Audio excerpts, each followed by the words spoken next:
So one particular incident, a female had been brought in by our ambulance that had a lower extremity injury. And she was alert and awake and talking to us when she got there, and she had an obvious deformity in her, in one of her ankles, and was clearly in distress and was in a lot of pain. And she had saved up about $6,000 12 years ago. She had just had a baby, and she saved up $6,000 to smuggle her baby across the border, to get her to Las Vegas, where her sister, about 10 years prior to that, had also come to the U.S. illegally and made it to Las Vegas. So this particular lady wanted her baby to come to the United States, with or without her. She knew that she did not have enough money to get herself and the baby across the border. So she basically handed her baby to these guides or coyotes or whatever you want to call them, and basically, just wanted her to get this baby to Las Vegas.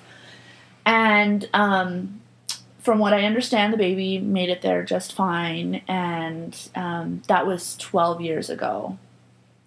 So in the meantime, this particular patient had spent the last 12 years saving up. I think the cost had gone up, and now she had to save up $8,000 to get herself across the border.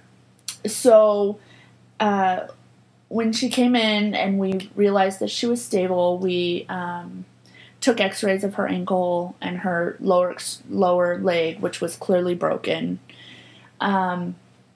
So we were faced with kind of, a little bit of an ethical issue, because our choice was whether to stabilize her ankle or her fracture and call the Mexican consulate, or she had asked us via interpreter if she could just if we could just stabilize her ankle, and if we could just look the other way and give her something to drink, and someone would be here from Las Vegas in about 4.5 or 5 hours.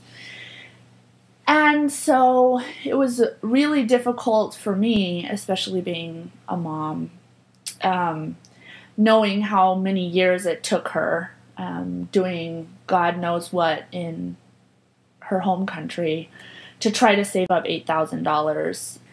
So I decided to give her some water and some food, and her clothes had been all cut off by the emergency crew that picked her up, and I gave her a sweat outfit that had been donated to the hospital, and I looked the other way every time I passed by the entrance of the hospital, and in about 4 hours and 15 minutes, she was no longer sitting there.